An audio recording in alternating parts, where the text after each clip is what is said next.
All right, all right. Okay, the coach is live. Okay, guys, I'm gonna wait till a couple of people roll up in here, y'all, and you know what? It's just time. It's time to kick this. Okay, we'll talk very briefly. We'll talk very, very briefly about this crap. Let's see. One person in here. Hey, that's one person who wasn't in here. Appreciate you. Smash that like button. Smash that like button as you come on in. Let me know who you are. And we'll go ahead and get this thing rolling, man. We'll get it rolling. Not planning on being on here for a while, guys, because got a long day tomorrow. Hopefully about 11:15, I'm gonna roll up off this. Okay, 11:15, 11 o'clock, I'm rolling. Okay. Shout out to my dude. Okay, BJ, I see you, sir. Um, we're gonna kind of get in some discussion about Vasil Lomachenko. Kind of say my piece here for a minute. And I just started out. Heck, I don't need 1,000 people. Coach is doing this on fumes, man. Vasil Lomachenko.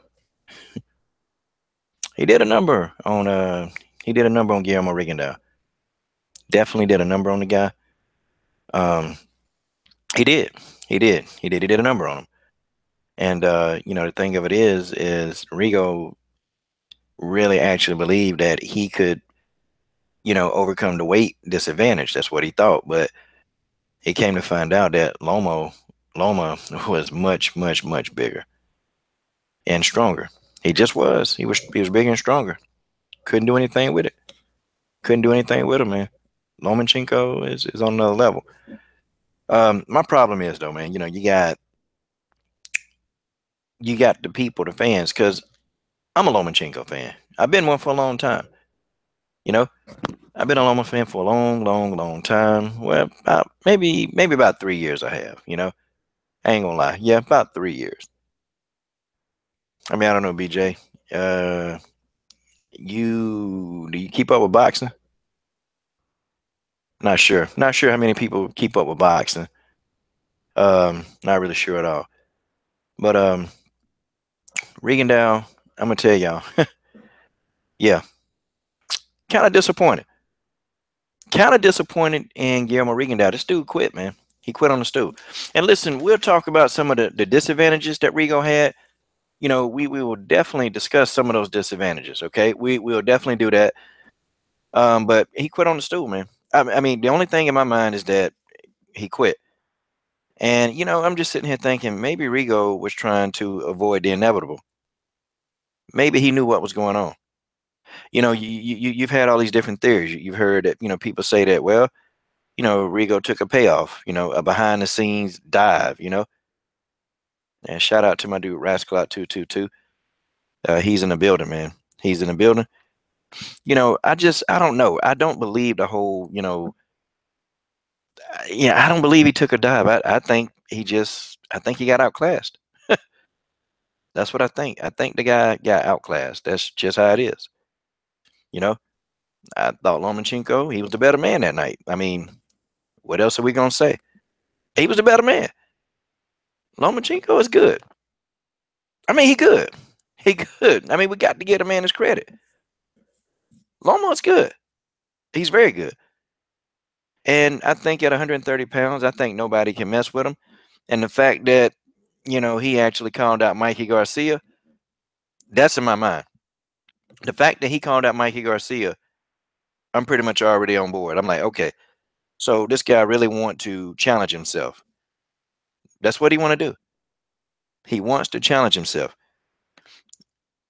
Yeah, yeah. You know what, Rascal? I didn't suspect Rigo was going to get TKO, man. I don't know, man. It just seemed like Rigo was just, I don't know. He was afraid. Like it was almost like he was afraid to start any kind of offense.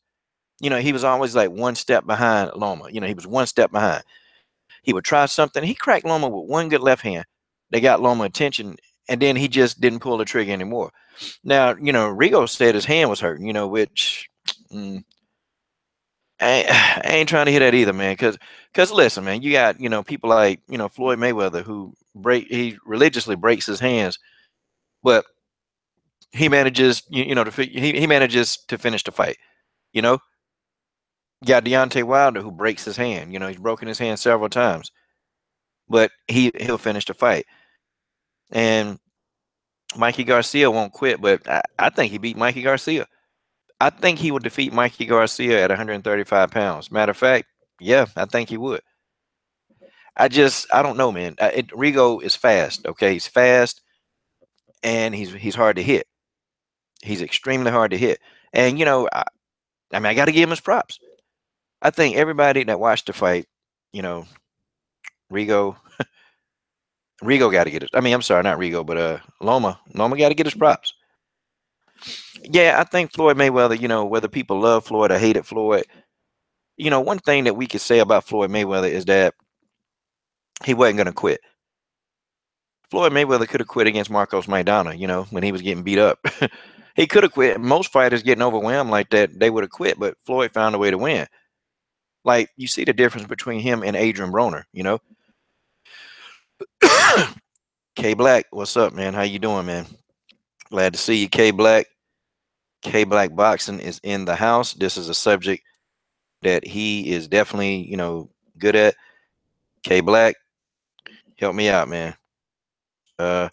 We'll talk some boxing, man. I know you want to talk boxing. Let's get it in, man. K Black Boxing. Shoot, man. K Black, I forgot your email, man. Just give it to me. But Floyd, yeah, man, I gotta say, Floyd Mayweather, he's not gonna quit. He's not gonna quit. He could have quit against Maidana. He could have quit against Cotto when Cotto was putting pressure on him. He could have quit against Luis Castillo,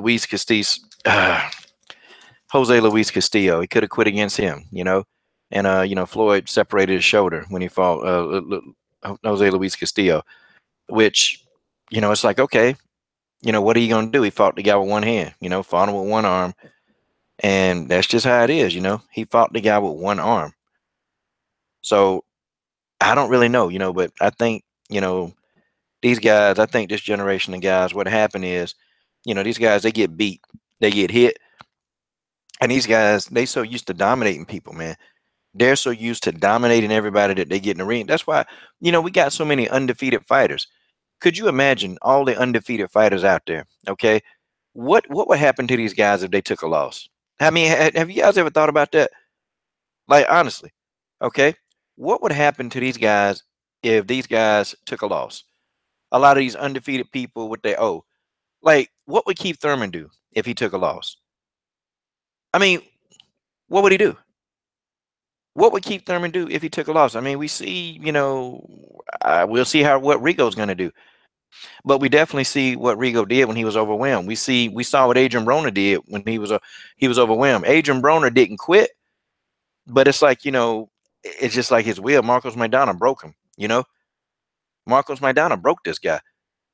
Like, it's amazing. I mean, you see what happened to Kovalev. You see what happened. Like, Kovalev made every single excuse in the book. So Andre Ward fought him again. Andre Ward beat him worse the second time.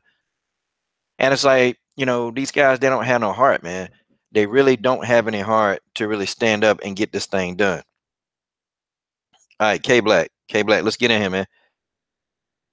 Like, these guys, they really don't have any heart. And that's just how it is. This generation, they don't have heart. They ain't got it. Like, these guys, they're not going in there fighting to the death anymore. They ain't doing that. And it's not just Rigo. It's a lot of fighters that don't have heart. I can name you some. Nicholas Walters. Okay, we just found out that Rigo don't have the heart because you go in. Rigo is always skillfully outclassing his opponents, but now you see what happened when he get in there with somebody who's just as skilled or more skilled than himself. We know that the guy quit. Okay, I mean Kovalev quit. Kovalev literally did quit in the second fight. He quit. I mean, he don't have no heart. I mean, I can keep going on, but the list goes on and on and on. Hey, man, shout out to Unseen Shadow, man. Unseen Shadow, Rascal 222, K Black Boxing, BJ's in here. I don't know, BJ, you do any boxing, man. Rigo should fight at a featherweight. He beat them all except for Gary Russell Jr. I think he beat Gary Russell Jr. I think he would. I think he's actually more technical than Gary Russell Jr. I think he beat him. I just think that the size and speed of Loma, I think Loma, it was too much, man. This guy, he technically could not do anything to Lomachenko. And the fact too, let's talk Rigo 37, y'all. Rigo 37, and hell, he probably might be 50. I mean, who knows, man? That's the thing. Nobody really knows Guillermo Rigondeaux's real age. How old is this damn guy? How old is this man? How old is he, y'all? I mean, somebody really try to explain how old is Guillermo Rigondeaux? They say 37, but do we really know if he's 37? I can tell you this, okay? He was in there with a younger, faster, bigger, and a skillful fighter. That's a bad combination. I mean, I'm sorry. I'm gonna give, but I gotta give Loma props. I gotta give Loma props because Loma said this not even was a fight I was interested in because the guy's too small for me. And he older. Loma said this. Loma said the guy's too small and he too old. That's what he said. I mean, that's what he said. But y'all, really, how old is Rigo? Literally, how old is this dude? Like, does Rigo know how old he is? He probably don't, y'all. Guillermo Rigondeaux probably don't have a damn clue how old he is, y'all. He probably has no clue, no vision whatsoever. And it is what it is, but I thought he should have finished the fight. He said his hand hurt, man. No, that's a piss poor excuse. I think as boxing fans, y'all, I think as boxing fans, we have just been taken a dumped on. I mean, we've been dumped on as boxing fans. We have. Now I'll give, Errol Spence, Kell Brook, that was a good fight. We got that fight. We got Keith Thurman, Danny Garcia, which I felt like Danny Garcia, yeah, he finished the fight, but I felt like Danny Garcia quit in that fight when he realized that he couldn't do much with Keith Thurman. We got those fights, and hopefully we'll get Deontay Wilder, and we will get Deontay Wilder, Luis Ortiz. We're not gonna see Joshua Wilder. I mean, we're not, but we can look at some of the fights that we've had. We had Thurman and Porter. Okay, we had those fights. We've had some good fights, but for the most part, guys, we spend a lot of time doing fantasy matchups, and guys are arguing and bickering all over the place. And it's like, I think now is a time where, okay, we really need to get behind these fighters that's doing the right thing. Like, we need to. Like, why isn't there a lot of people behind Joe Smith Jr.? Why? Why don't more people support Joe Smith Jr.? Why they don't? Like, the guy, he's a tough guy. He's a good fighter. He'll fight anybody. And he fights to the end. See, Joe Smith Jr., in my opinion, he didn't lose any stock for losing to Sullivan Barrera. He didn't lose any stock. But I tell you what, he gained a lot of stock when he had B-Hop damn feet up in the air. I mean, Joe Smith Jr. let me pull that picture up. Joe Smith Jr. knocked B-Hop feet, knocked him out the damn ring, y'all. Like, do you guys know what that means? Joe Smith Jr. Okay, Joe Smith Jr. knocked B-Hop out. I'm going to find that photograph for y'all. I promise y'all I am. B-Hop on the floor, still talking junk. I was looking at B-Hop when he was on the ground. I'm like, man, B-Hop need to shut up, man. You just got knocked out the ring. Then he tried to say, oh, well, he pushed me out the ring. B-Hop, you got knocked out the ring, okay? You were knocked out the ring, okay, by Joe Smith Jr., who you just talked a gang of junk about, okay? A gang of junk. It was one of the best moments of my life, okay? Okay, Shadow says, a true boxing fan will give props to great fighters regardless of race, in my opinion. Yeah, you know what? Yeah, you can. You can. Loma gets props. I was in a 78's live stream last night, man, and I tell you, man, it was crazy. Like, I didn't talk much about the fight because we were definitely getting rid of trolls and races, man. It got to the point, man, where it's like, okay, damn, are you guys here to really talk about the fight, or are you guys here to just harass 78? I mean, which one is it? Okay, which one is it? Ashy Knuckles. It was unprecedented. No one's son. Yeah, nobody's son B-Hop. All right, Ashy Knuckles. I'm trying to get K Black in here, man. You're a boxing guy, man. Hey, you feel like coming on, Ashy Knuckles? I hope you do. Maybe we can just kind of have some discussion about this, man. Yeah, Joe Smith Jr. You know what? I got a lot of respect for Joe. You know, I'm a fan. I'm a real true fan of Joe Smith Jr. I'm a real true fan of Joe Smith Jr. There it is right here. Boy, I hope y'all can see that. Look at B Hop on the ground, y'all.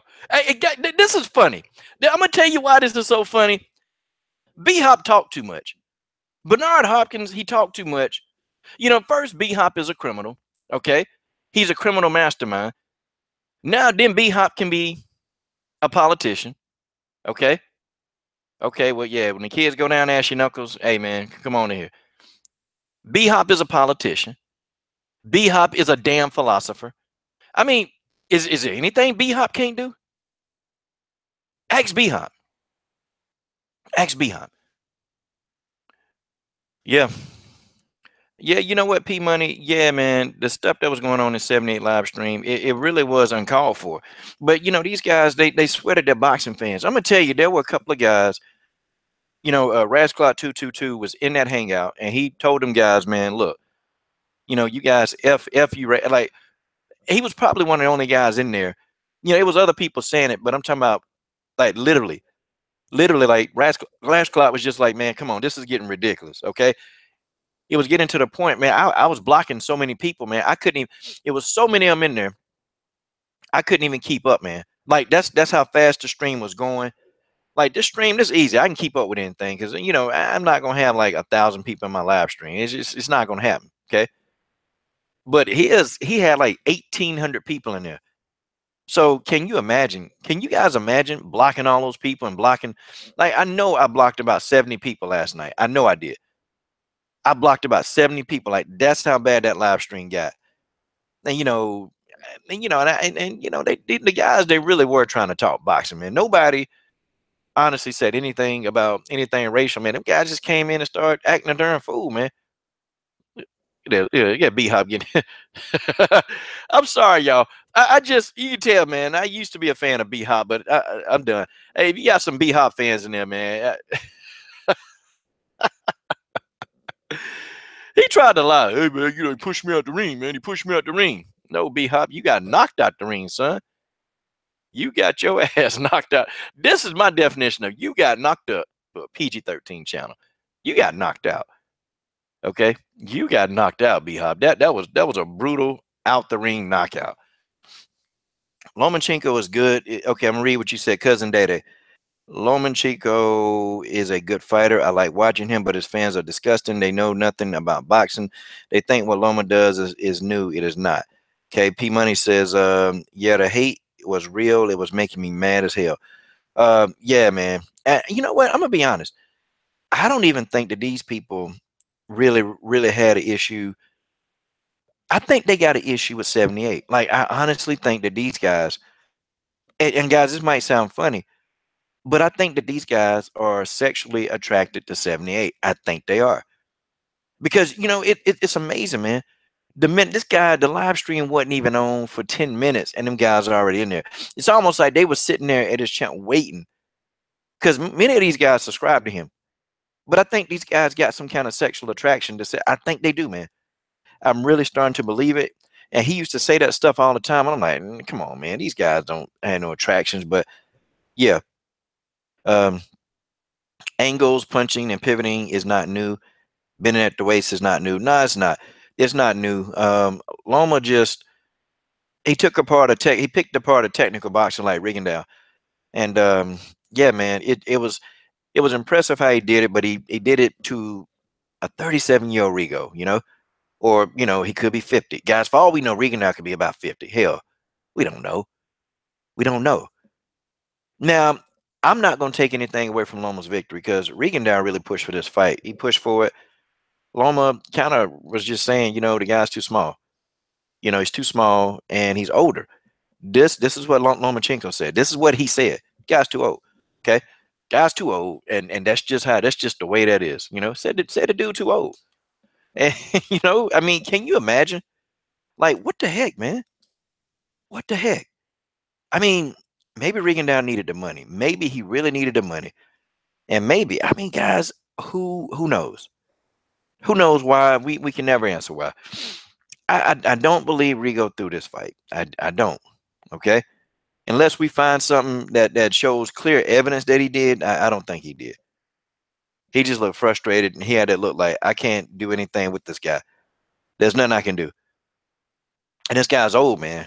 Rigondeaux, you gotta understand, this guy done been in street fights. This guy done had over 400 amateur boxing fights. This guy done been to the Olympics. This guy done had 18 pro fights. A lot of wear and tear on that body. A lot of wear and tear on that body. That is just is. I ain't giving him no excuse, but yeah.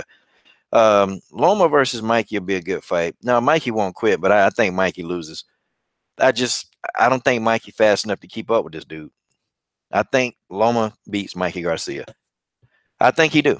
Okay, that's my humble opinion. I could be wrong.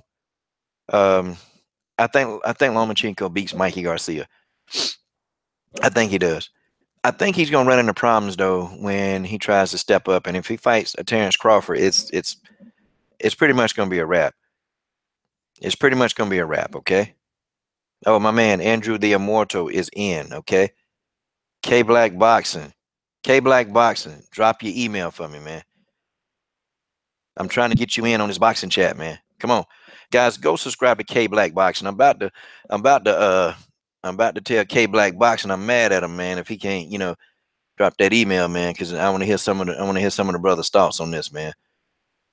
K Black Boxing. I think he cut me off for a minute and came back in, but it'd be nice to have K Black up in the chat and really getting this in. Shout out to a couple of people, man, but go sub to K Black. Pretty good dude, man. Has good content. I like his content anyway. I like it. And it is what it is. Let's see. Mikey would give it a good go. Yeah, I favor Loma. I don't think anybody at 135 pounds can beat him. I don't think anybody at 130 could beat him. I think when he moves up to 140, that's when he's gonna have issues. And if he goes anywhere near Crawford, I think he's gonna have issues. Hey, but let me ask y'all this: how do you think he would do against a Julius Ndongo? Like, how do you think Lomachenko would do against Julius Ndongo? Like, that's a fight that people never really thought about. Okay, all right. So P Money. Okay, just kind of tell me, man. I know the typing kind of it slows down everything. Why do you think Mikey beats Loma? Because I can't see that happening. I can't see it. I really, really can't see it. But why in your mind do you think Mikey beats Lomachenko? Maybe there's something that I'm not seeing, because I just think Loma goes in there and he smokes this dude. Smokes him hard, man. Smokes him hard. That's what I believe. Smokes him hard. Well, I know with all this talk, we're gonna be talking about this Loma Rigo, man. We're gonna be talking about this for a long time. I think we'll be talking about this for a long time, y'all. Like we were talking about it with Nicholas Walters, but man, I'm just this modern day fighter, man. I don't know what to say, y'all. I really don't know what to say about this modern day fighter, and I know a lot of you guys. I know y'all are probably like, damn, these dudes don't want to step up. These dudes don't want to finish, man. These guys don't want to finish the fight. Nicholas Walters, I can kind of halfway see what he was saying, that he ain't had a fight in years. I mean, he ain't had a fight. He been on the shelf for a while. I get that piece, But Nicholas Walters had some control. He could have took a tune-up, could have took him a tune-up, but he didn't do that, Let me see. He sent it. Where you sent it to? My email, my phone. Let me see. Let me see. Oh, okay. Let me see. Let me check my email. I'm gonna check this here email, K Black. You're gonna make me go all the way back in time. But I'll find it, K Black, because you know why I find this email, K Black? Because hey, I'm Coach Sheldon Harrison, and I can find the email. Watch how fast I find this one. Okay, watch. Yeah, man, it's gonna be. Let me see. We're gonna be talking about this Rigo debacle. We're gonna be talking about this for a long time. Because Rigo messed it up, y'all. Rigo messed it up. He did. I don't see it, man. I don't see your email, K Black. Cause see, man, I saved these emails and then hell, man, I don't know. K Black. Drop a link right here, man. Just put it right here in the chat, man. Or text it to me, man. Text it to me or put it in the chat so I can see it. Okay, cousin Dede said Lomachenko is beatable. Rigo didn't let himself get completely turned and kept his guard tight. Loma even had to hammer fist him. Yeah, he did hammer fist him, y'all. He did. Lomachenko hit him in the back of the head, man. You know, I guess Loma, he was kind of frustrated too, man, because neither one of those two landed a great deal of punches, y'all. They didn't. That's the thing. It's in the comment section. God, dog. Okay, K Black, I think my mind playing tricks on me, K Black. I believe it when I see it, K Black, K Black. K Black boxing in the house. K Black boxing in the house. K Black boxing in the house. P Money's in the house. Unseen Shadows in the house. Cousin Dede's in the house. P Money's in the house. Rascal 222, I think he's still in the house, so he was in the house. It's in the comment section. It's gone. I don't see it. Like I'm trying to explain. I don't see it. Okay, just type it again for me, man. Coach guy, I can't see. But so what do you guys think, man? What does Regan do now? Okay, guys, what does Regan do now? Please tell me, okay? Okay, that Salido fight showed us that Loma can be hit. Yeah, he can be hit. Now, okay, now, grape drink. I gotta ask you this, okay? I have to ask you this. Do you think, and just in your opinion, do you think Loma has evolved since he fought Orlando Salido? Do you think he's evolved? I mean, has he evolved since that fight? See, I mean, you got to tell me. You got to say something about that. Has he evolved? Okay. Yeah, I think Loma needs to do. Yeah, me too, man. Cousin Dede said Lomachenko didn't hit him with anything significant, just jabs. I ain't lying, man. I remember one uppercut when Rigo was in high guard. Rigo responded and a right hook. Other than that, it was just jab. Yeah, man. I agree. Lomo did not hit Regan down with anything brutal, man. He didn't hit him with anything. Like, it was really a lot of rabbit punches and a lot of just like jabs. He didn't put a lot of pop on them jabs. And I sat back in here and I'm like, man. So Guillermo Rigondeaux gonna land a big punch, man. It's gonna be the big magical punch that's just gonna lay Lomo out or break his face. But that punch never happened. Rigondeaux did not return fire, man. He didn't return fire. Like, throwing one punch at a time is not gonna work against a guy like Lomo, man. You got to hit this guy with a two-piece combination, man. You got to hit him with at least a two-punch combination to get his attention. That one punch at a time, it just don't work, man. It don't work. And this guy done broke all these darn faces. Rigondeaux done broke all these faces. Them busted all these jaws, and now his hand hurt. Guys, I don't buy it. I don't buy it. Okay, K Black, I'm gonna look this comment section over one more time, man. I'm gonna look it up one more time. And if I can't find it, just send it in. Just send it, man. Just send it in the group text. Just send that to me. And I will get it from there. And then, we got to get you in here, man. I got to hear what K Black is talking about. Guys, you're here live with Coach Shelton Harrison. Coach Shelton Harrison, there never been no comparison. You're live on the show. Sit back and have a listen. Okay? And the return of K Black to the show is we're waiting. And hopefully K Black will get in here and, really give us his thoughts. Okay? That's K Black Boxing. Please subscribe to the channel. Very good channel. It's a channel I thoroughly enjoy. I mean, I don't know who else enjoys it, but the coach does. Ash's Corner. We did a collab here with Santee Walden and Man, they messed up my PG-13 channel rating on that. I should have told them. I should have blocked them off of that. That's what I should have did. Yeah. Yeah, I agree. Rigo, well, you know what? No, I can't even say Rigo fought like AB. At least Adrian Broner would finish the fight. Adrian Broner could have quit against Marcos Maidana. He could have quit, but he didn't. He didn't quit against Marcos Maidana. He didn't. So, I don't know. Adrian Broner fought the fight, and he fought to the end. Broner is going to get back up. Broner got back up, what, 3 times in that fight? Got up off the canvas 3 times in that fight. Staggered Marcos Maidana. Still didn't win, but, that shows you a lot about a heart. Broner is a lot of things, but Adrian Broner is no coward. And he fought a guy where Adrian Broner moved up, what? He moved up from 135 to 147. He moved up, what, 2 weight classes to fight Marcos Maidana? And of course, Marcos Maidana had, he was a bigger fighter. He was the bigger man. So, I can sit here and tell you now that the weight does matter. Okay.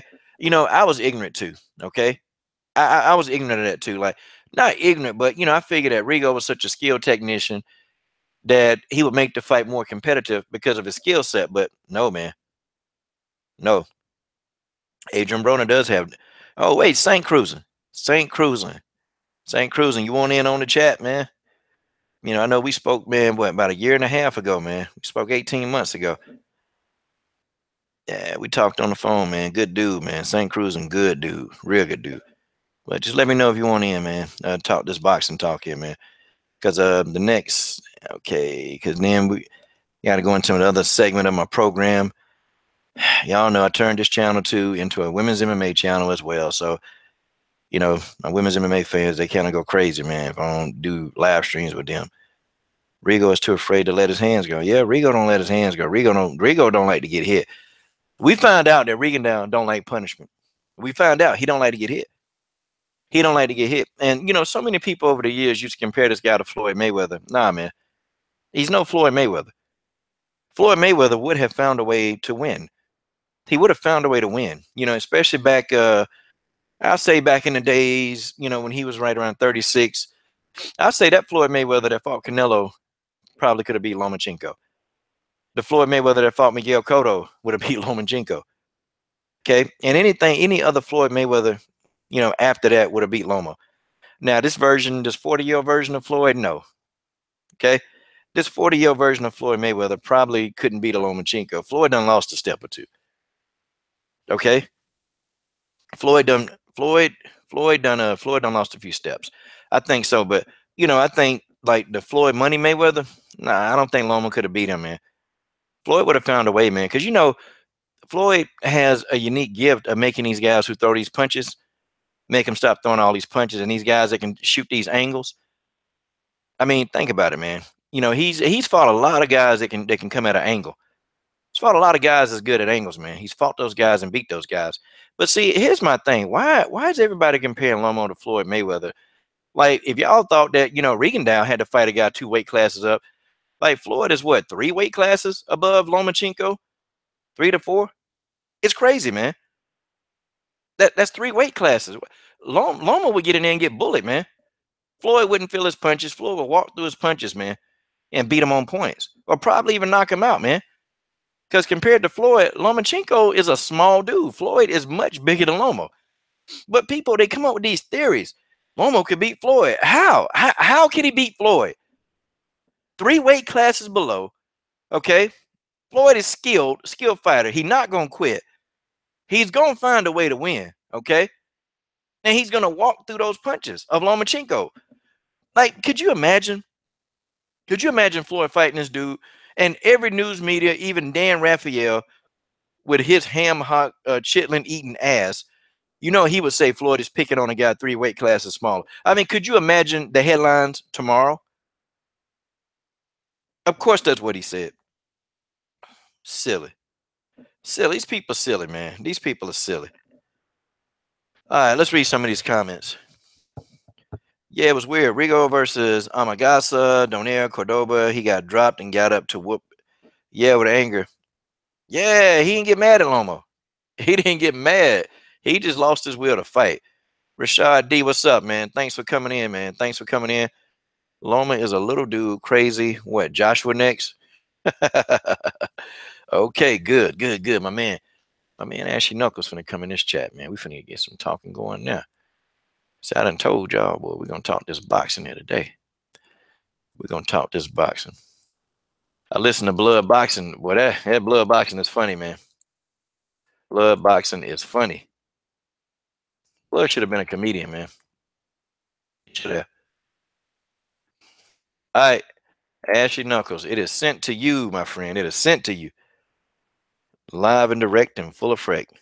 Oh, why do I have Jimmy J Smooth little catchphrase in my head? You know, yeah, blood was going off, man. Blood was going off. It was funny, man. It's funny, but he's speaking some truth in there too, man. But I still felt like Rigondeaux just quit, man. He quit on the stool, y'all.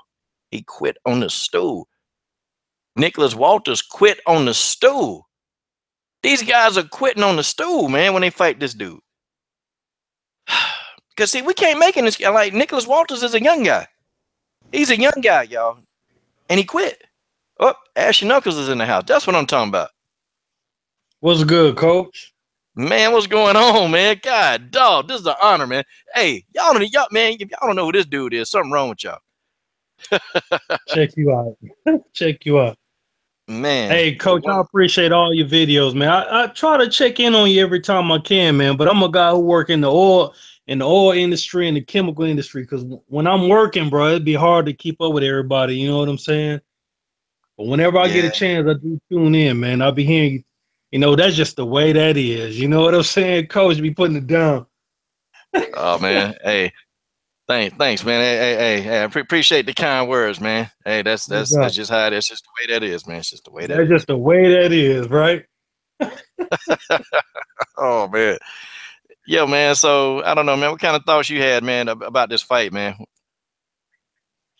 Well, I already know the promotion that go behind the fight, even though it was a very poorly promoted fight. Those who took the time to actually write articles about it or promote it by, via doing some type of conference or some type of interviews, they promote it as, the two gold medalists going at it, this, that, and the third. But at the end of the day, it was a very small guy going up against a substantially bigger guy. And in boxing, weight divisions aren't separated by height. It's separated by weight, and weight matters. And even in recent history, those guys, most people who would go up in two weight divisions at one time got that ass sat right back down for their troubles. And this was no different. It don't matter that it was Rigondeaux or against Lomachenko. I mean, going up two weights against the best guy at that weight, you only asking for trouble. And he got his ass whooped. I mean, but at the end of the day, he didn't have a busted eye, a bleeding nose, bleeding mouth. He wasn't swollen, and he didn't go down several times. He was just thoroughly embarrassed, man, because he couldn't move.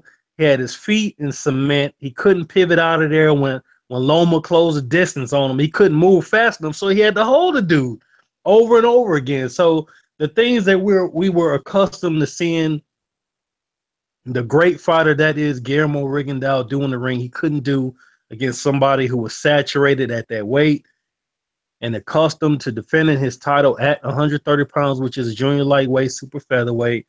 And he really looked really bad in that ring. Now, I'm not sure if he broke his hand or not, or has some type of fracture in his hand. Only the fighters know what's going on with their bodies. We're just watching TV, pressing power on the TV and the cable box. You know what I'm saying? Only the fighters know what's going on with themselves.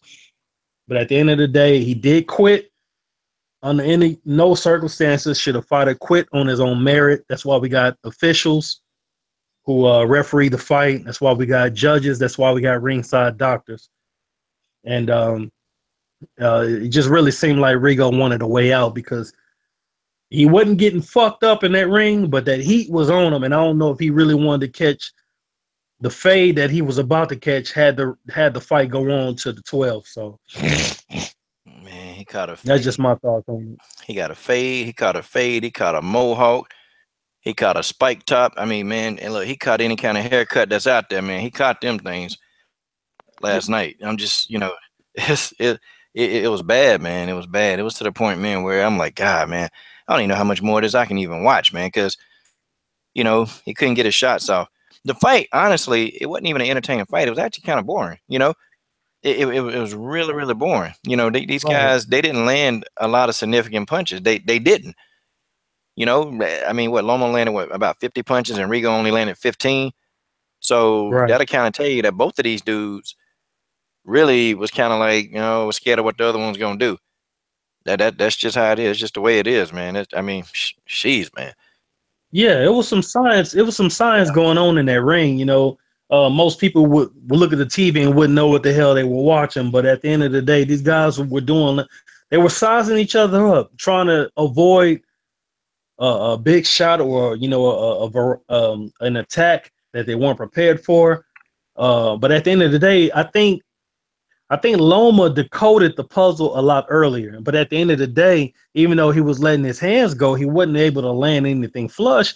But those punches to the body, man, to the shoulders, to the elbows, to the forearms, man, they pay dividends when you're wearing a pair of 8-ounce gloves. You know what I'm talking about? And I think that's ultimately what made Rigondeaux make his decision. Like, you know what? Fuck this. I'm not about to go to distance with this dude. Because guess what? He getting faster and I'm getting tired.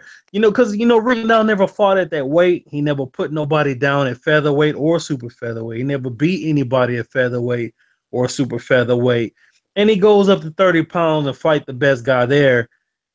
And you know what? He wrote a ticket. His mouth wrote a ticket that his ass can't cash. And Rigondeaux was game. I mean, I'm sorry. Lomachenko was game. He was ready to go all 12 rounds to show what he can do. And Rigondeaux, I think he did so much talking to the point where, you know what? He didn't have time to get in the ring with this guy. He never did any sparring with this guy. He was only he rated Lomachenko based on what his eyes saw. But when he got in the ring and actually felt this guy, he really knew at that point, you know what? No, I needed to have fought 3 or 4 fights at this weight before I actually got in the ring with him, because he is my nemesis. He is my equal, but at a bigger version, because they're basically identical outside of the taint of the skin, obviously. But these guys are identical because of the skill sets and obviously the feats that they've accomplished in the amateurs in the US, I won't say the US Olympics, but the World Olympics. So I think you know what, maybe Rigondeaux thought, you know what, this guy was just media hype, that he wasn't what he was hyped to be. And I think at the end of the fight last night, he knew he was, Lomachenko was exactly what they wrote that he was you know what I'm trying to say. He was the guy that they wrote about. You know what I'm saying? Yeah, man. Yeah, but he had openings, man. Like Loma is not like the They most were defensive. there. It's just he's not the most defensively savvy person. I mean, his left hand was there. It was there. Yeah, they were there. The shots were there. I even said it on a video I did maybe 2 days ago that, Lomachenko comes in, he throws a lot of punches. And James Toney used to say it all the time back in the gap. You got to bring ass to get ass. So you letting your punches go like that, most definitely in close quarters in the pocket. You may be letting your punches go, but guess what? When you throw punches like that, you also present openings. And Rigondeaux is a guy who is known to find your weaknesses, find those openings, and sort a guy right out. And he just wasn't able to pull the trigger, man. And I have to attribute that to the excess weight that he had on his body. He probably saw the openings just like anybody else saw the openings, but because he never fought at that weight and had them 8 to 10 additional pounds on him, guess what? Your speed at 30 ain't what your speed is at 22. And guess what? Lomachenko at 30 is fast as fuck. So he Sure. coming in on you, and you better get that shot off. And if you can't, you finna eat a couple of combinations. So he wasn't able to get his shot off. He wasn't able to pivot out of there. And the only thing he can do when Lomachenko closes distance on him so fast is to hold him and grab him. It was like D-Style said earlier today. He was probably embarrassed, man, because he was not able to be Rigondeaux. And guess what? Loma was Loma. At the end of the day. So I don't know how they gonna recycle this guy Rigondeaux at 37 years old, man. I really don't. Nah, they probably gonna put him in there with some. They probably gonna, let him, fight out a little bit more of that contract he got, man. Put him in there with some easy guys, and Rigo will probably ride off in the sunset, man. That's probably what'll happen. He gonna ride off into the sunset. That's it. He's out of there. And Yeah, it sucks. It sucks. He's only got one loss, man. But now I'll say in his defense, man. Those punks, like Frampton and Quigg, those guys, and Leo Santa Cruz, them guys was able to duck him, man. They was able to duck him. People supported that stuff. So I mean, really, if we want to look at some culprits, this is why the man had to go up to get a fight, to get a fight. So he took this fight. Well, I mean, it was available. He needed a payday. And you got all the champions, got them guys dunking them. They don't want to, man. They won't even mention Rigondeaux's name, man. Like that's how bad those guys was ducking Rigondeaux. And it was okay for them to do it, man. Everybody gave that crap a pass. And now everybody, oh well, Loma just went in here and completely destroyed Rigo. Now if we really want to get technical with it, yeah, Loma, it looked good, but he beat a 37-year-old who probably he could be 60, 50, who knows? Okay? I mean, dude, yeah, right? really don't know. And this dude, Coca K, look, man, if you don't calm your ass down, okay, if you don't calm the hell down, dude, it's just an opinion, man. It's just a damn opinion. I'm about to put your ass up out of here, man. Tired of y'all dudes coming here, man. You mad at somebody's opinion? You ain't got to look. Just won't you get up out the live stream? That's what you do. Okay, how about you get out the live stream? Oh, you laughing? Okay, good. I'm gonna put you out. Get to stepping. Stupid punk. Got him out of there. See? About Yeah, what he punk. said, are you serious? You made a gold medal? Let me tell you something. Yo, amateur, what you did in amateurs don't mean dick in the professional ranks. I mean, nothing. What I said, Tony earlier. James Tony is one of the best to ever put on a pair of gloves. We can all consent to that. He wasn't the best amateur to ever live. Same thing with Bernard Hopkins. He wasn't the best amateur to ever live. Even Nate Campbell. I don't know what made me think of Nate Campbell. These guys weren't the best amateurs to ever live, man. What you did in the amateurs is a great feather in the cap. It only means you can fight. But it's a different game when you go professional. So what? He made a gold medalist quit. It was a guy from Turkey. I can't forget it. I can't remember his name. His name was all. I mean, to us on the Western civilization, it's hard to pronounce that shit. I can't repeat that bullshit. But he was one of the best amateurs I've seen. And as a pro, man, he was getting his ass beat. You know what I'm talking about? So what? You made a gold medalist quit, man. Not everybody's able to make the transition. Willie Blaine was a great amateur from France. But guess what? He got in the ring with Lamont Pearson. Lamont beat that ass. It just not everybody's able to make the transition. Now, I'm not saying Rigondeaux wasn't able to make the transition. He was. But at the end of the day, in his professional career, we was not able to see a prime version of Rigondeaux. And we really don't know how old he is, but the version that he gave us up until last night was good enough. He went in there with somebody who was 29 years old and at the top of the game, and he got his ass beat. I mean, it wasn't the most devastating beating, but he lost, and ultimately he fucking quit, which is the worst because in boxing, the fight must go on, the show must go on. Too many people have fought with injuries and continued. And ultimately, he just didn't want no more work from Lomachenko. I think the embarrassment would have been too much for him.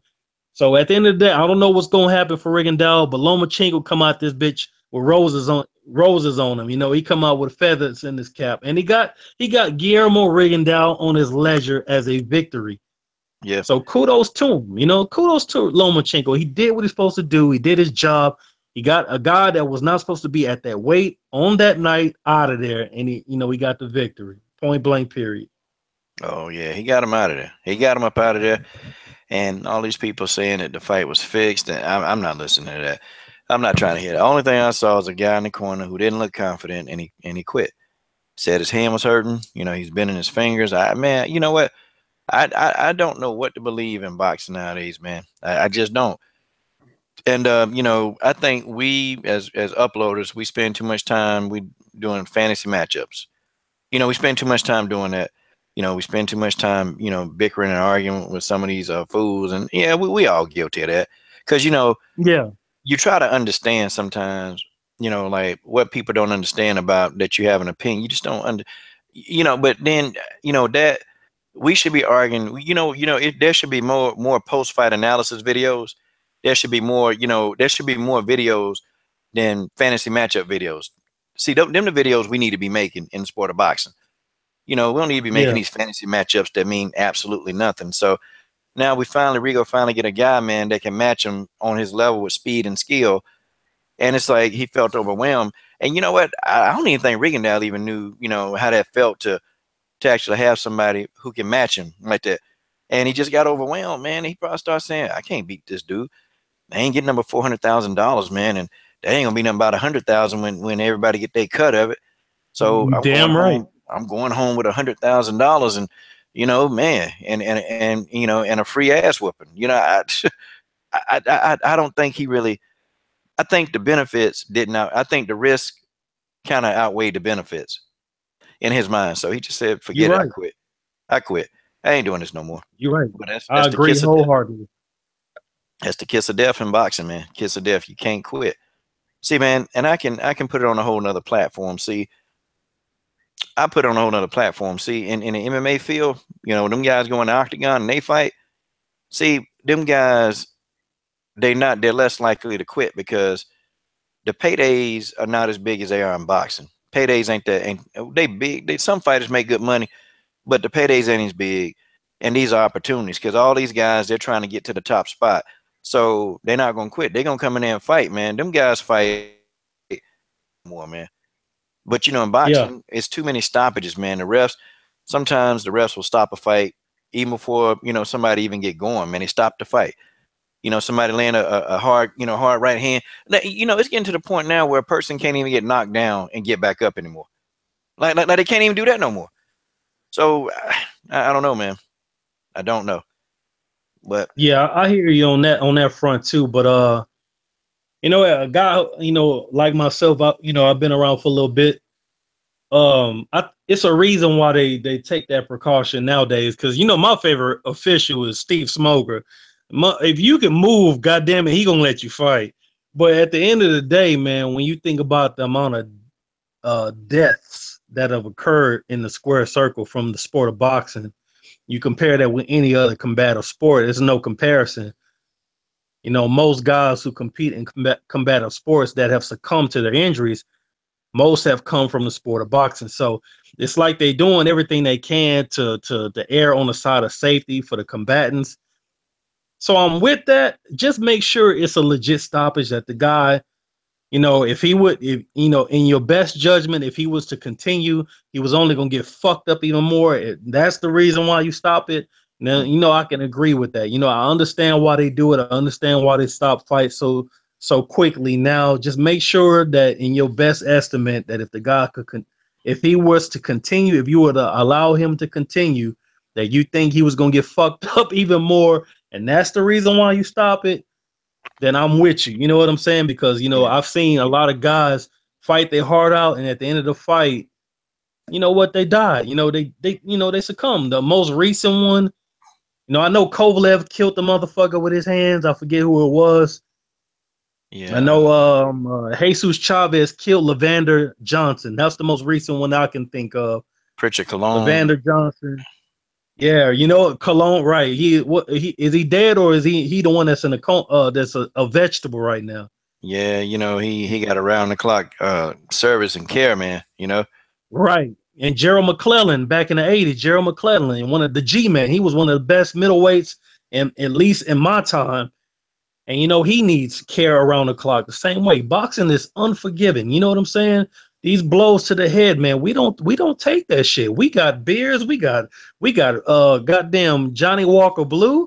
We got JD on ice. We got fucking food and killer for some. You know what I'm saying? We sitting back, we watching the TV. These guys are competing and they getting hit in their fucking head. So, at the same, we're brutal. We're boxing fans. We're brutal, man. I understand the nature of a boxing fan. These guys are gladiators to us, so that's what we want to see.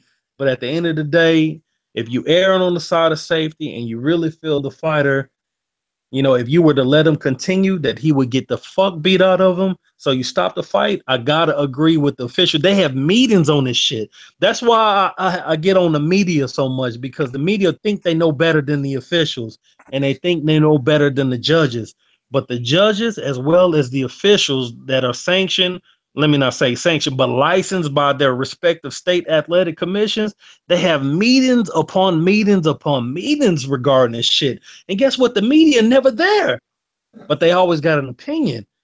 Look, these guys are trying to do what they got to do, so we don't have to deal with these lives lost in the ring for our entertainment. You know what I'm talking about? So as long as they doing it for that purpose, you know what? I don't have a problem with it. You know what I'm saying? Yeah, yeah. I think sometimes they're too cautious, man. Because sometimes They they are. are. Sometimes they are, man. They're too cautious. But then I guess the referee, he's in a pivotal spot, man. He just okay. If I stop the fight, I saved the guy life, but did I stop it too early? Or and that's the dilemma that these guys always have. So yeah, man. You definitely make some good points, man. I definitely agree with everything you just said. Right, right, right. Definitely agree, man. I mean, hey. They are. They like last night. I think that was what was the prospect? Shit, what's his name? The young cat. He didn't win the gold medal this year, the last Olympics. What's his name with the dimples? Oh, Oh, I know who you talking about. I can't remember that dude's name. Tupac. Hold You talking on. about Shakur Stevenson? Yeah, that cat right. Oh, That okay. cat right there. The dude he was fighting, I think he could have continued. Mm. He could have continued. The referee stopped the fight. It was a chick referee, not trying to throw any shade on the female officials. For all the women listeners out there, I'm not throwing no shade. You do what you do. You are very appreciated in the sport. Don't get it twisted. But that guy, his opponent, could have fought on. You know, I think he was getting hit. He was getting mixed up with combinations, but the guy wasn't legitimately hurt. He wasn't bleeding. He had not been put down. He had not sustained a long 10-round beating. He could have continued fighting. I think that fight was stopped a little bit too short, though. Mm. So I agree with you wholeheartedly, Coach. They do be stopping fights too short. Yeah, yeah. So sometimes they do it, man. But yeah, them guys getting in there, man. They putting a lot in there. They putting a lot in there. But I to tell you though, it's I guess as far as the fights happening, I think we discussing this. It'll be lucky if we get some of the fights that really supposed to happen. And so this will bring up something else I want to talk about. What Dana White is going to get into boxing. See me, I think Dana White getting into boxing, I think is a good thing because number one, I don't like him. I don't like that bald head, man. But I tell you, dude, he gonna make them guys fight each other. Whoever on this banner, he's gonna make them fight. Cause that's what he do with the UFC. You notice, man, when you see a fight card with them, that there are very few bum fights, man. Very few. Where you got somebody in there who can't fight at all versus somebody who gonna come in there just to get their ass whooped. That nah, cause they, Dana know they can't make money like that, man. See, he got it figured out, man. And I think that I think Al Heyman, I think he kind of has it figured out. He got the right idea. He want these guys to fight each other. But you got people to me who are reluctant, like Keith Thurman. He's reluctant. Or you mentioned the name Errol Spence, because that's the fight. That's the fight that Al Heyman trying to. Al Heyman want that fight too, but they're reluctant. But Yeah. but yeah, get Dana White, get these guys, promise these guys a bunch of things. Yeah, I can get you this fight, and then he get all the guys on this banner. It's, people like Oscar De La Hoya and Top Rank. They're gonna have to step up and start making some fights. See, that's I think that's gonna be pivotal. I think it'd be Yeah. good for boxing making some of these fights happen, man. Yeah, yeah, I think that's a great idea if he come to boxing. You know, Dana White, even before he got in the UFC, he was already in boxing. He was in boxing before he got in the UFC. So if he get back into boxing, I forget what capacity he was in boxing, previously, but he was in the sport before. But if he get in a promotional game, I think that'd be a good thing. You know, he got money, he got the contacts. Obviously, he got the connections. So what remains to see if he has the guys on his staff that can do some effective scouting to lure not necessarily big name fighters, but guys who got a lot of promise, guys that can build into champions, marquee fights in the future, man. So yeah, maybe if they use the UFC model in the sport of boxing, it would progress our sport a little bit further.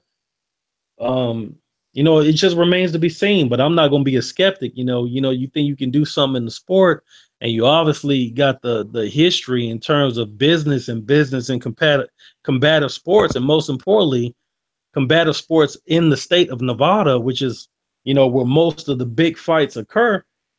And, I'm all for it. Let's see what happens. He made one big fight, and what was that? This year, 2017, biggest fight in boxing history. So Yeah. I mean, in terms of revenue, I'm not talking about in terms of accolades, obviously. But what they say, money talks. Money talks. Bullshit marathons is what they say in New Jack City. But it's the truth, man. So if you can make big fights like that with a guy who had never had one professional boxing match, then there's no telling what the ceiling is for Dana White. So I'll be looking forward to see what he can do. Yeah, I think he'll put a different spin to it, man. He'll put a different spin to it. But one of the guys in the comment section, you're right. You can't. These boxing guys, they ain't gonna come over there for no peanuts, man. They're not gonna do like you do them cage fighters. They just not. They ain't gonna act like that. They're gonna be like, look, man, what's in this for me? So he gonna have to get used to the boxing mindset. But still, with that being said, I think he probably knows he can make a lot more money, promoting boxing fights, than he does with the UFC. I think he probably believes that. So you put him under the banner, you get everything going, and he'll put some of these fights. And I'm pretty sure some boxers would go for that. They would actually go for that. They would sign a good deal. They would do all that stuff, man. And Dana would make those fight. He make them guys fight each other, man. Because with their contracts like slave contracts. You gotta, if you don't fight somebody, Dana, they can stop you from eating for about 8 months, man. They can put you on the shelf. If they offer you a fight and you tell them no, they'll put you on the shelf. See, in boxing, you can just say, no, I don't want that fight, and then you just go on about your business. Yeah. Peace out, unseen. Peace out, unseen shadow. Peace out, brother. Okay, he's leaving. But yeah, that's what we need, man. We need these guys to just fight each other, because just fighting once a year or twice a year, man, that's not getting it. Because these guys, they're missing their prime years, man. Like, if you think about it, if you say, hey, man, this guy 25 years old. Yeah, okay, and he gonna fight these 8 people. Well, I mean, by the time he fight 8 people, this dude gonna be 30, 32 by then. He gonna be 32. Yeah. Yeah. By the time he fight 8 people, his prime gone. In your prime, yeah, you supposed to be fighting what, 4 and 5 times a year, man, in your prime. Yeah. Right. Yep. But these guys, they ain't trying to hit it, man. They ain't No, trying to they hit not. it. They definitely not taking no peanuts in boxing. They give them crumbs over there in the UFC, man. And it's just not a different. It's just a different game when they get in the square circle. When all like my man D Style always say, boxing is limited by design. It's the truth. All you got is your hands and your mind, as opposed to kicking and wrestling and doing all the other shit on grappling and shit like that. And it's a price to be paid for the sweet science, so, and the fighters, they know. But at the end of the day, I think it still will be beneficial with Dana being there, even if he offering slave contracts. It's literally hundreds of fighters out there, maybe even thousands, who actually got some skill, but they never find that manager, they never find that advisor, and then they were never able to get connected with that marquee promoter that can bring them to the next level. And all they are is just this ball of hunger and skills that never get signed. So what do? If they really want to be a fighter, they got to stay in the gym, stay somewhere around weight, take fights on short notice. Guess what? You still got to make weight. So let's say they got to fight in 2 weeks notice. They got to stay in somewhat a type of shape so they can make that weight and still make it somewhat competitive for a guy they line it up across the ring against who they don't even know what type of style he bringing to the ring, whether he a righty or lefty. That's the sport of boxing. Most fighters have that situation. Even some of the fighters that we revere today, like Jamal, Like Yeah, Jamal Charlo. Before Jamal got with Al Heyman, Jamal was only Jamel was with Golden Promotions, not Jamal. Jamal didn't have no promoter, he had no manager, and he had no advisor. And he was taking fights on short notice, but his brother was the one that was signed with Golden Boy Promotions. And Jamal had to stay in shape and had to take fights as he got them. And he was still beating motherfuckers up. But not everybody is disciplined like Jamal. He was calling out Canelo at 5-0. You know, Jamal was like 5-0, wanting to fight Canelo, wanting to fight the best. I mean, he's a real fighter. You know what I'm talking about? It's a lot of guys like Jamal. You know, they may not be as talented, or they may be more talented, but they never ever find their way to these marquee guys who can get them to the next level. So with Dana White being another guy in the sport who can take guys to the next level, you know, I think it can't be anything but a good thing, you know, in my opinion. Hey, man, I'm gonna have to agree with all of that. I gotta agree with that. You worded it so eloquently and beautifully, man. I can't sit here and say I disagree with that. I agree with that. Oh, dang, I said an S word. Okay, well, you know, I do. I agree. I agree, man. You hit the nail right on the head, man. But now I get these guys to fight, because how these guys gonna explain not fighting, man? That's what I want to ask you, man. How you guys don't explain, but you know, it seems like the Charlos want to fight people, man. It seems like, you know, it seems like Errol Spence Jr. want to fight. You know, it just seemed like buddy. Terrence Crawford don't care. You know, Terrence Crawford want to fight. Said he'll fight anybody and everybody. Real fighter. When they asked him, hey, you think you'll fight Errol Spence? He said, I'll fight anybody, anytime, anywhere. See, yes, sir. I can get with that. You're a real fighter. Yeah. Oh man, okay. 10 players crew in the house right here. What's up, 10 players? What's up? Don't be a troll, because if you're a troll, boy, they'll destroy your legacy if you're a troll. So don't come in here trolling. Just shout out to the crew. But yeah, man. Yeah.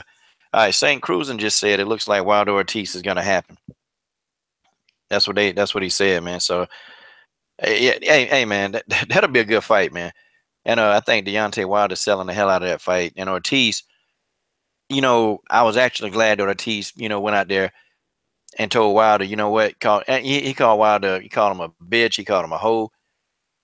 And, you know, I was loving that, man. I was loving every minute of that. And Wilder got in the ring. I don't even care if it was staged.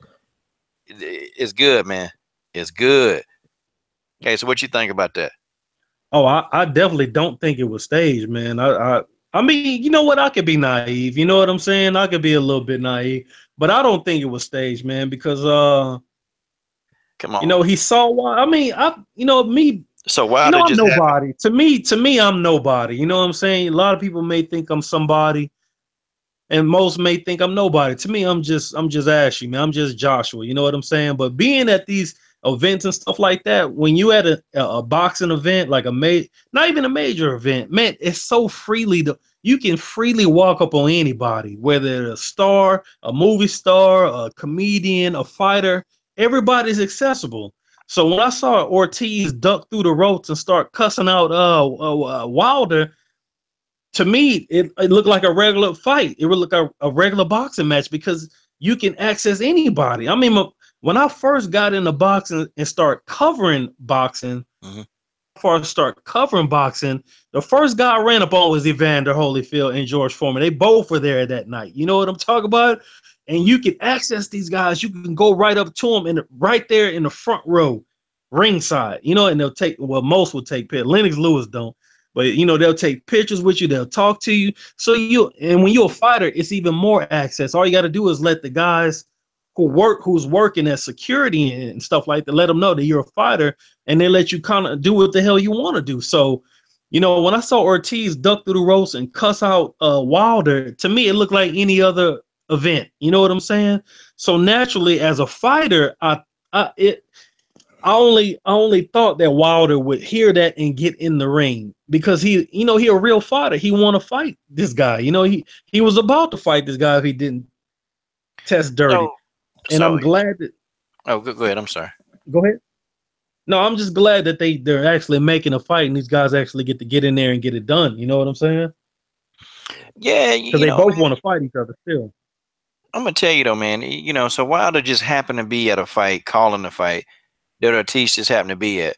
I don't think that's by coincidence, man. I think that they set that up. And you know, even the way Wilder he just threw the headphones off. I said, "What we watching? WWE?" I said, "That's what they do on WWE."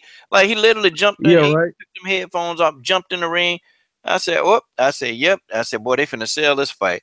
More power to them, cause that's what I want, man. I want these two guys arguing with each other. I want these two guys going at each other on social media. This is what I want with these guys. You know, he go Wilder. Yeah, I'll tell you something right now.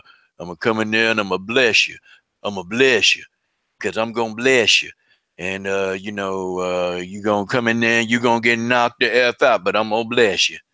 You know, see that's what I want. I want to see that. Ortiz, his no speaking English ass, good. He tried the best he could. He tried the best he could, but you know what? He understand how to say, he understand how to call him a female dog. He Yeah, understand how to call him a hoe. Oh, he understand how to call him that. Okay? He hell yeah. understand how to call him that. He understand all that. And he did a good job. Shoot, that's all you need in trash talking. You just got to call somebody a hoe. And guess what? You know what? Mission accomplished. Yep. Mission accomplished. There it is. Now we got to fight. And you That's it. sold it right after a knockout. Right after a knockout victory. You sold that. Yeah, he went right over the Wilder immediately. He didn't even waste time. He went right over to Wilder, started calling him out. And you know, and OT, I wanted to say, Ortiz, what the hell you mad at? You got popped, boy. You got popped. You were trying to cheat anyway. So what you mad for? Wilder didn't mess up the fight. You messed up the fight, punk.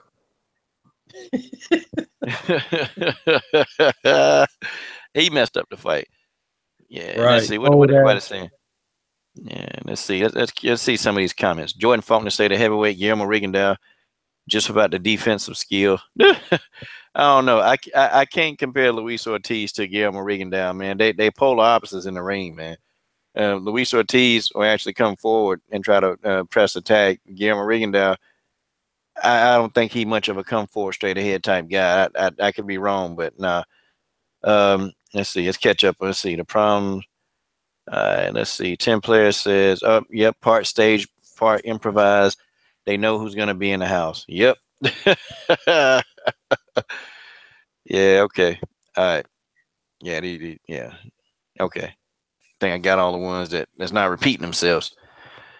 So, man, what you think about Tevin Farmer? Oh man, you know, I got a lot of respect for guys who learn how to be a top-notch fighter on the job. You know, I mean, nothing but respect for him. I don't want to go too in detail about what happened this weekend because I got it on DVR, still haven't seen it, but I know how Tevin Farmer get down. You know, he's a guy that has improved on the job. But I heard they robbed him real bad this weekend. I probably have to defer to you and fall back and listen to you talk about it. But I think that's a travesty whenever a fighter go to camp, put it all on the line. I mean, it ain't like these guys ain't getting hit in the head in camp. I mean, they do spar. You know what I'm saying? They do through the rigors of training camp. But I think it's a shame when a guy put it all on the line underneath the lights, and you legitimately deserve to win, and the judges kind of yank that victory right away from you. But I guess that's boxing, man. It is what it is. I guess you can protest, but Yeah, it's rare, man, that a judge decision that they're gonna get overturned is rare, man. It's really rare. That's why people they can protest all they want, but they're gonna support them judges, man. They just are. And and the guy he fought, what's his name? Ochi guy. I can't pronounce this dude name. I know his name. His first name Kenichi. I can pronounce that. This dude talking about he thought he won the fight, and I'm sitting here talking about, man, what planet? I mean, what fourth dimension of hell did this dude come from? He had to come from a fourth dimension of hell to think he won that darn fight, man. This guy ain't won no fight, man. His face all beat up. He beat up. He was getting beat up in the ring.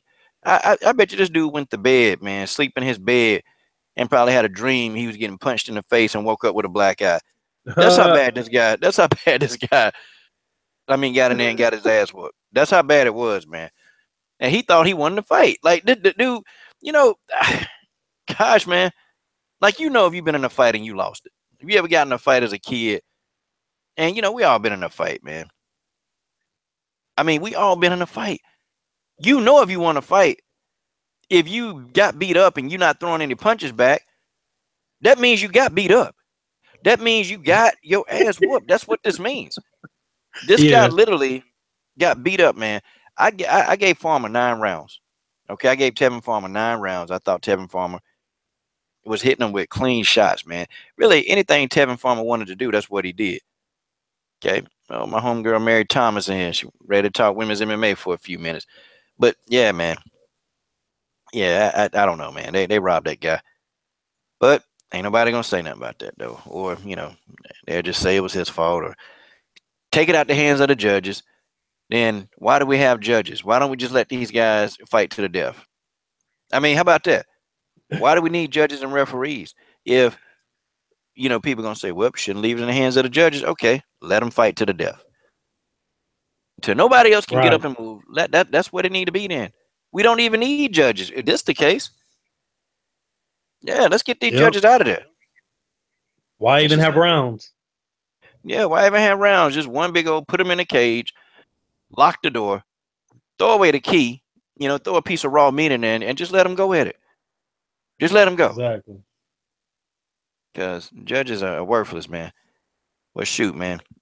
I ain't gonna stay. I'm gonna talk.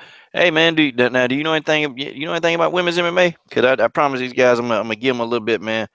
No, you do your thing, man. This is your show. I just kind of chimed in on boxing, man. I don't watch MMA. I don't watch it, but I don't knock it because it is combat. These guys put their lives on the line just like boxers. So anybody who follow MMA, kudos to you. It's just not my cup of tea. I'm a sweet science student, so y'all do Okay, y'all thing, man. there's some sweet science in that, man. I had to break it down to you one day. Yeah, I mean, I guess eventually at some point I'm gonna get because everybody who I deal with, everybody who I fool with, they watch MMA anyway. I'm the only one. I'm the outlier. I'm the only one that don't watch it. So I don't know. Yeah. Maybe one day I'll tune in, man. I'm a novice right now when it comes to MMA, though. Okay, I got you, man. I got you. Well, y'all, this is Ashy Knuckles, man. Please go subscribe to the channel. The guy when he puts out a video, man, the video content is actually is very good, man. But you got to catch him. When you put out a video, you got to be right there on it, man. Got to be on it. Subscribe to Ashy Knuckles. Ashy Knuckles. I think most of you dudes know how to spell, so I appreciate it, Coach. Good looking out, Yes, bro. sir. Hey, man. Always, man. Always. Yeah, we got to do this again, man. We got to do this again. No doubt. Yes, One. sir. One. I love it. One. All right, now this dude right here, Jordan Faulkner. I had Alexis Davis winning, man. I'm sorry. I had Alexis Davis winning. Okay. Let's see. All right, guys. I got 10 more minutes, man. I got 10 more minutes, and I want to talk about Mary Thomas. Mary Thomas. Come on down. Oh, you ready for it today, Mary?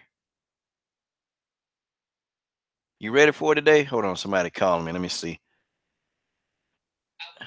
What's up? Yeah, what's up? What you doing?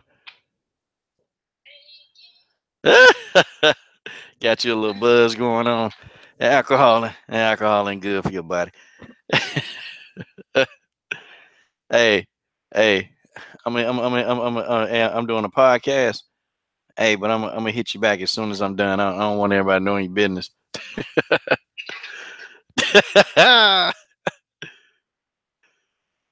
Oh man! All right, I'm back, y'all. I'm back.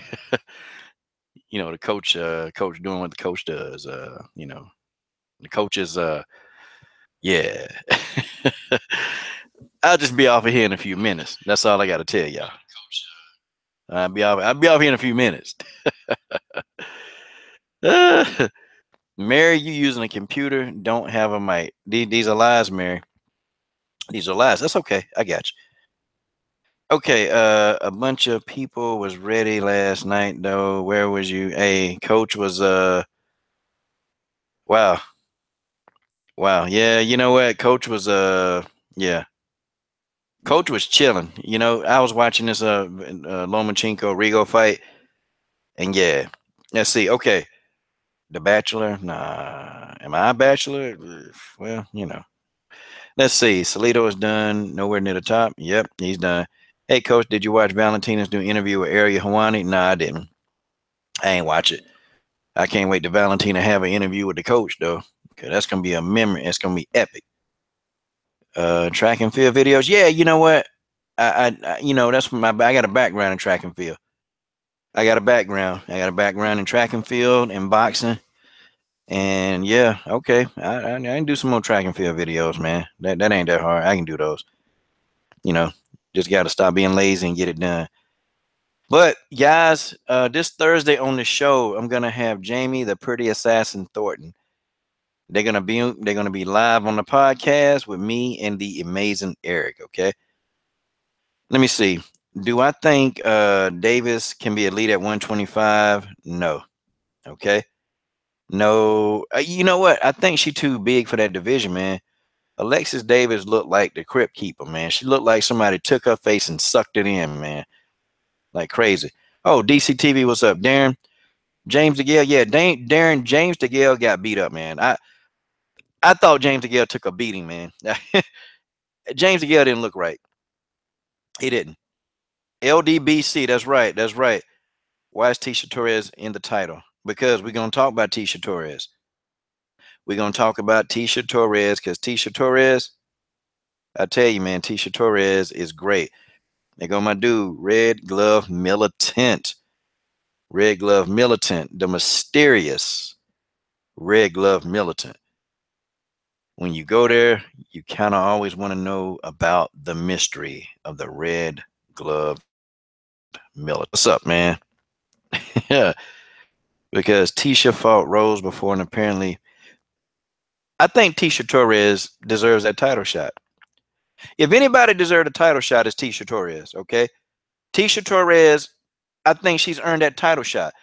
Let's all of us together. Okay, let's look at Tecia Torres. Okay, let's look at her resume. Okay, and you tell me if she don't deserve a title shot. Tecia Torres only has one. Look, Tecia Torres is solid. She's solid. And she done had some notable wins. I gotta remember, Mom. Sometimes all this information, man, it's information overload, man. It really is. It's information overload. It is information overload. Let me see. Hold on. Yeah, Tecia Torres 10-1, man. She's solid. She only got one loss, and that's to Rose Namajunas. And she gotta win. They tied. Okay, they need to break that tiebreaker. Absolutely. Tecia Torres deserves that title shot. Absolutely. She ready. She earned it. Look, Tecia Torres, look who she got wins, notable wins, okay? She fought Angela Overkill Hill when she was relevant, beat her, okay? Lost to Rose Namajunas, beat Rose Namajunas. Okay. Matter of fact, she done fought, yeah. Lost to Rose, beat Beck Rollins. Well, Beck's a nobody. Beat Juliana Lima. Lima is tough, okay? And she beat Felice Herrick. Felice Herrick is tough. That's somebody you want on your resume. And then she beat Michelle Waters in a karate hot. Look, man, give Tecia Torres a title shot. Absolutely. Absolutely. Okay. Absolutely give it. Give it. Okay. Yeah, you know what? I think Antonina Shevchenko, I think that she could definitely make an impact in the bantamweight division. I think she could. I think her test would be there are a couple of bantamweights right now. I think that, would actually challenge her. If they try to stand with Antonina, they're not going to be effective. They're just not. And I can tell you some of the bantamweights who I think would give Antonina a problem. I think right now, today, if she fought Amanda Nunes, I don't think she can take Amanda today. But give Antonina maybe another 2 years, 18 months to 2 years. I think she's ready. Let me see. Who else talking? Maybe Tecia deserves a title shot, but I don't think it'll be interesting as the other top contenders against Rose. Look, Marion, let me tell you something. Look, I don't want to see no Karolina Kowalkiewicz, okay? Fight. Look, Karolina had a chance. She got beat. Jessica Andrade. I don't want to see Jessica Andrade's mullet get slapped to the side of her head again. She had her chance and she lost. Okay, she had a chance and she lost. Let's get some fresh blood. I don't want to see Claudia Gadelha again. She had a chance and she lost. Okay, they all lost. Okay, they lost, lost, lost. Let's let some fresh faces get up in there and fight for that belt. I mean, it's the right thing to do. Let's get that done.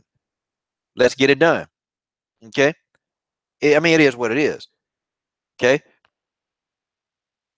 JoJo Bars. Well, let me tell you that fight with JoJo, it's just not going to happen. Okay. Jarena JoJo Bars, she's gotten down to 141 pounds before. Antonina, they want to fight at 140. And Jarena, she's not going to go down to 140. And Antonina is not going to go up to 145. They're not going to do it. Okay. Antonina wanted that fight on one condition. The fight had to be at 140 pounds. And Jarena Bars like, nope. Because Urena's a big girl. She's a big girl. But, yeah, P Money, I got to get out of here in a few too, man. Yeah, I got to get out of here. Uh, let's see. Oh, Andrew, Christian Coleman and Justin Gatlin both went to Tennessee, my hometown. You know how many track meets I done had up there, Andrew? I done had so many track meets up there, man. I mean, man, JJ Clark. I used to date Hazel Clark, but let's keep it in. 2 years. No, but see, Mary, let me tell you. The thing is with Antonina has been doing Muay Thai, and she's very, very Muay Thai heavy right now. And see, yeah, they train together, they do a lot of stuff, but see, Valentina has a lot of octagon experience right now. Valentina has been fighting in the octagon. Valentina has been fighting, in the octagon, wrestling, clinching. She's been doing a lot of that stuff. See, Antonina, Muay Thai and MMA, they're totally different. And if you throw Antonina in there with somebody who's been doing MMA for 5 years versus somebody who's been doing Muay Thai for 5 years, but they've been training MMA, it's a bad move by her management team to just throw her in there with somebody like Amanda Nunes. That'd be crazy. It'd be crazy. It'd be crazy. Yeah. You know, Antonina probably need a good 18 months to 2 years until she's legitimately ready to fight anybody in the top 10 in the UFC. She probably need about 18 months of nothing but pure MMA training, just working all the disciplines of MMA because Antonina she's not weak. She's not weak in the area, but the problem is that, the majority of her time is spent, striking, doing a lot of the strikes because, she's a Muay Thai fighter. That's what she specializes in, Muay Thai. She can fight MMA and she's good at MMA, but she's not, she hadn't been really in there fighting in the octagon, and it's different. And you got to get some fights under your belt. You got to. That's just how it is. Yeah, Antonina got a black. Antonina has a degree. Okay, she's got a degree in martial arts. Like it's crazy, man. Yeah, Andrew. Yeah, we are. Eric and I. Eric don't know he is, but I'm gonna tell him he is. I'm just playing. We are going to interview Jamie Thornton. Jamie and Coach Thornton. We're interviewing her trainer and husband, Jamie, the pretty assassin Thornton. So yeah, we're doing that on Thursday.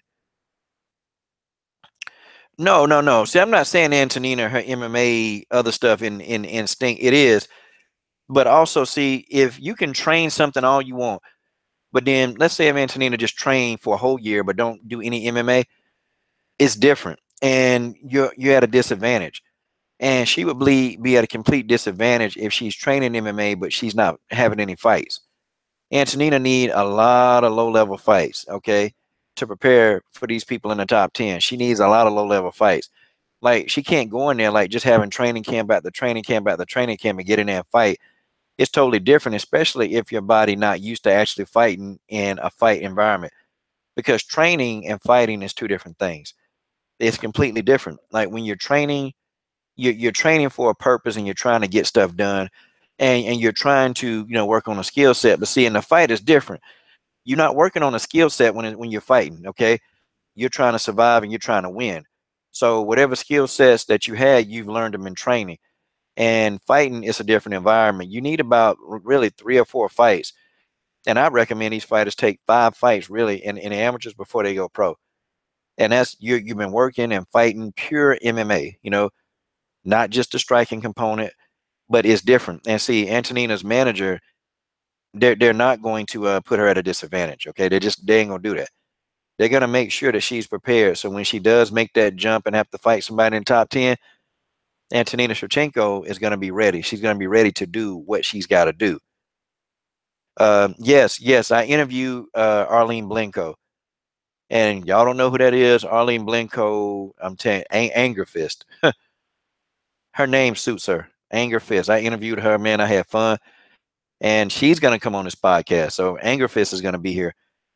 And I'm trying to get Anger Fist in sometime next week. Like, but she in Australia, boy. She's 16 hours ahead of me, man. So of course, I had to get up at a crazy time. No, I had to stay up late just so I can get her on a lunch break because she works still. Um, oh yeah, I got to show y'all this. Thank you, Mary. Thank you for reminding me. This good versus evil. I want you guys to take a look at this new poster, okay? And I just want y'all to look at this because I find it kind of comical. Not really comical, but I find it kind of like, wow. It's like if they not trying to turn Cyborg into a demon, they try. I know what they saying. Like they're trying to make it seem like Cyborg is this robot, but no, no, nah. See, I'm looking in between the lines. They making Cyborg look like a devil, and they making Holly Holm look like an angel.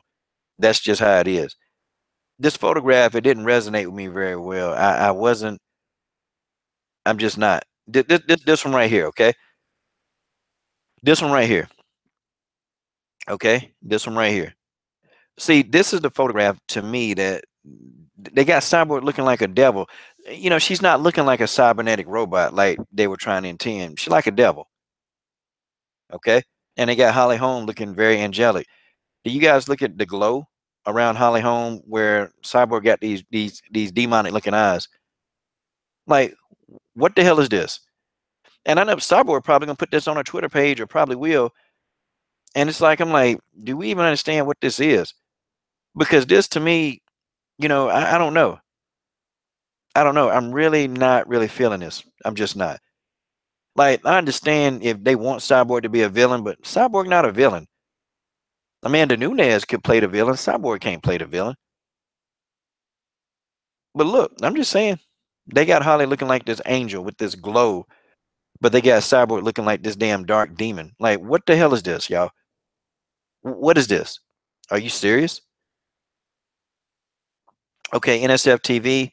Yeah, Antonina is 33. Okay, Antonina's 33 years old, but it'll be complete suicide to put her in the octagon with somebody in the top 10 who they've been doing MMA for the last 10 years. They've been in the octagon. They've been in the octagon having fights. Antonina ain't been in no octagon fighting. That's any manager, no manager, no real good manager would do that. They just won't. That's just my opinion.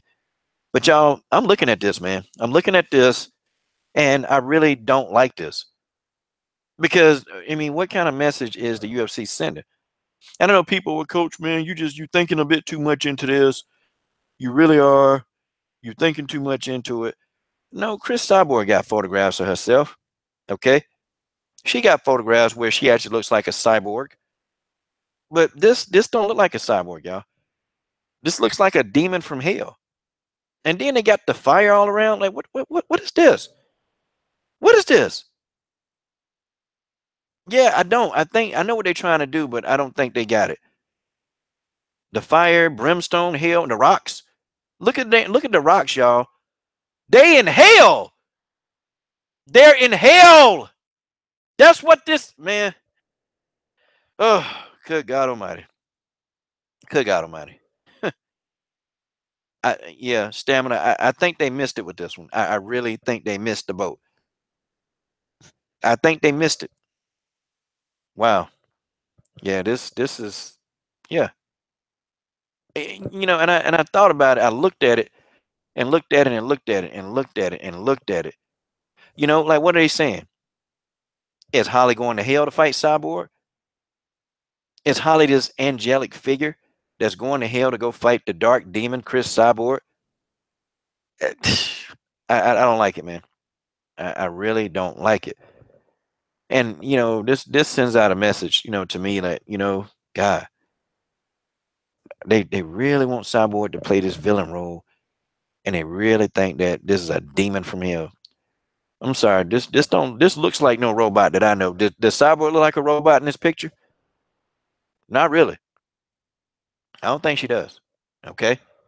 Now, if you guys ever watch, Justice League, you have Bionic Guy, whatever his name, he look like a robot. That's Cyborg. I think it's messed up. I think this poster is completely. It's. I've never seen anything like this. How about that? Cyborg look like a damn demon. But I can't sit here and lie to y'all. I can't. I can't sit here and lie to y'all. Listen, we dealing with demonic entities anyway with the UFC. I don't want to get too heavy on that because I'm gonna lose some of y'all. Like I actually am. Okay, I actually am gonna lose some of y'all if I go into the actual, the demonic spiritualization and some of the signs, you know, that you guys just don't look at. But yeah, man, wow, incredible. Let me take this off though. They should have made an alien Magana. They should have put her on there, but it is what it is. It is what it is, and that's just the way that is. But yeah, y'all, I wasn't too happy about that one. I was kind of like, wow, this. So this is what they gonna do. This is how they gonna present this. I don't know. I don't know. Demons do exist, and they are trying to make Cyborg beat us. And maybe they think that this is gonna sell the fight more. Maybe the UFC. Maybe they think that this is gonna sell the fight more. But I mean, as a hardcore fan, I'm a little turned off by that poster. Like, I'm actually turned off by the poster. XA Gucci. Okay, yeah, what's the question? Because I know I'm going to be out of here in about 5, but ask me a question, man. You can ask all you want. But this is what they say, good grief. Well, we're going to make you the devil, Cyborg. And Holly Holm going to come to hell and slay the devil. See, that's the kind of feel that I get out of it. Like, seriously. George said if Chris was a demon, she'd be a sexy video. Yeah. Okay. XA Gucci said, I made a video on alien face getting wrecked, and I got a copyright strike for posting the video. You did?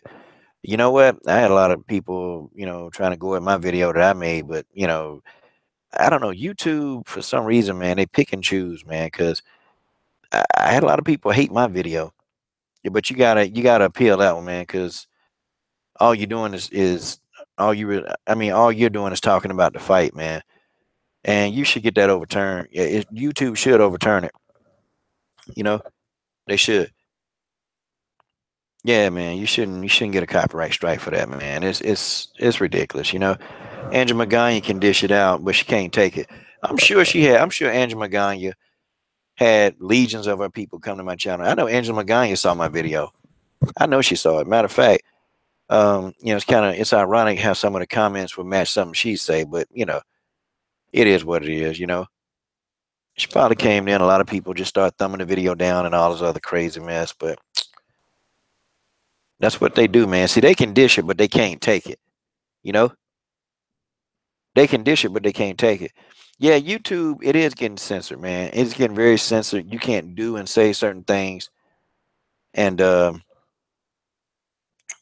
thing is this, if that be the case, I would just do this. I'll go to Patreon, but all my videos will be free. That's what I would do. Okay. If it got to the point where YouTube is getting so crazy, I would just go to Patreon and make every video I make just free. Because I don't believe in charging people for something that I don't believe. I ain't charging nobody nothing, man. Okay. Yeah, I think they give the trolls stamina. I think YouTube give the trolls way too much power. They do. They give them too much power, man. And these trolls, they get away with bloody murder. Okay. They get away with murder, man. Seriously. They get away with murder. They can type what you want, and then if you respond back, they can just pretty much just say you threatening them and all this other mess, man. Yeah, these trolls, they get away with murder. But see, when you find out where they live and you show them a picture of their house, I've done that. I've done that about 12 times. I've showed a troll where he live at. that want to threaten me and all this other mess. But then they say you messing with them, you know? Yeah. Well, some people, the thing of it is, man, XA, these people, they don't read the title. See, I put in my video post-fight analysis, and I make sure I put that in there. So if they go in there and they thumb the video down, well, you just thumb it down. But you can't flag it because for what? What are you gonna flag it for? I'll just go get the appeal. I'll just go get it appealed and it'll get overturned because it's not clickbait. I put post-fight analysis, and then even in the description, I make sure I say no fight footage. So if people they can't see that there's no fight footage in it, then they can't read. That's what I do. I tell these people that analysis mean that it's an analysis. If I give you a post-fight analysis, it is just an analysis. It's not the video. Okay, that means somebody telling you their opinion, and you got to put stuff like that in the description or the title. And then people, normally if they click on it, they'll hate your guts, but that's fine. YouTube no, YouTube no. Tay Brown going to bed. Okay, well I'm glad you saying hey there, family. Glad you saying hey. That's what's up. Mary Thomas. So how about UFC JJ versus Tecia? I don't want to see that. I want to see JJ and I want to see Rose and Tecia. Mia Schreiner. Mary should fight Sarah Morris. Yeah, she should. She should. Be time to get Maureen back on here again. Be time. And my man Lavelle Williams would come, man. He would come when I'm about to be out of this piece. I think Lavelle might be a vampire. This dude, everything he do is at night, man. I think Lavelle can fly too. What's up? Lavelle Williams is in the house. He has graced us with his presence. Lavelle Williams. Lavelle, this Friday, man, we all got to get on, man. The crew, we got to get on, man. We got to get on Friday, man. So I have to figure out what your schedule is. I got to get on your time frame. But this Friday, man, we definitely need to get on, man. All of us, man. You, me, Eric, the whole crew, Wildest. We got to get on, man. We got to get in some work. And shout out, man, Lavelle. He do a lot of stuff in the community, man. He's a good dude, man. College student, young guy, man. He really, working hard, man. So, I respect the brother. And that's my brother. Now, at the end of the day, when, we argue, that's my brother. That's my brother. That's all I can say. That is my brother. Yep. And Lavelle down to talk some junk. Well, Lavelle, we're going to talk some junk, man. We got a lot of junk to talk about. Man, let's just mark it down, man. Let's mark it down, brother. It's going to be good, man. It's going to be good. And boy, our chats, we get heated. But I think I'm going to get Eric, though. See, I'm going to get Eric, but we're going to put Eric in the hot seat this time. Eric don't know that, though. I'm going to put him in the hot seat. D-Style Boxing. I got a little commercial ad for D-Style Boxing. Here it is. D-Style Boxing. Come to a channel where if you troll him, you're going to get picked at, but he's going to tell you the truth with love. D-Style loves everybody. D-Style is a humane person. D-Style is legendary. D-Style knows about boxing. D-Style knows about politics. And D-Style, well, he's D-Style. Come see D-Style Boxing today. Brought to you by the D-Style Committee for D-Style Boxing. See, look at that, boy. I bet you like that. You know what? I tell you what, man. Friday Stamina. Just come in Friday, man. Me and Lavelle, we on the East Coast. I don't know where you at, but usually on East Coast time, we'll get in here about 8 o'clock. And hey, Lavelle, is 8 o'clock good for you? Like, I gotta ask you. Gotta ask Lavelle, is 8 o'clock good for him? And we'll see. It might have to be 9 because Eric is on the West Coast. So Eric probably needs to about 6 West Coast time. So tell me, Lavelle, if 9 o'clock on Friday is good for you, and then we'll get in here and put some work in, man. Okay. So yeah. So he said that's okay with him. Oh, wait a minute. Okay. Yep. He said that's cool. All right. Let's see. Let's look at some of these comments, and I'm about to be out here, y'all. I think Andrade will try to take Tecia down because Ticia's really fast. Andrade seems to struggle against fight. Yeah, I think Tecia. I think Tecia Torres could take Andrade. I think Tecia Torres could beat Jessica Andrade. Ticia's strong, and see, Tecia not gonna behave like she's not gonna behave like Claudia Gadelha. Okay, she's gonna be a bit more smart and practical in there. She's not gonna do what Claudia did. See, Claudia tried to wrestle a stronger Jessica Andrade. Tecia Torres ain't finna do that. Tecia Torres is she's skillful now, man, and she's actually setting stuff up.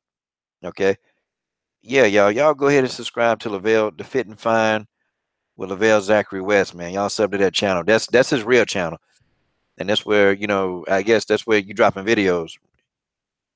Is it that channel? Let me see. You read my comment and answered another question. Oh, okay. Well, let me see. Well, what was the question? Let me see. Uh, I didn't write the email down.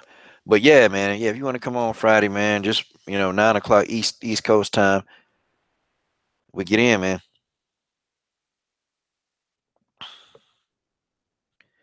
Okay. Yeah, I'm gonna have to go check out the channel, man. I ain't been there yet. I ain't even know you putting videos on it, but I'm gonna check it out now since you said something.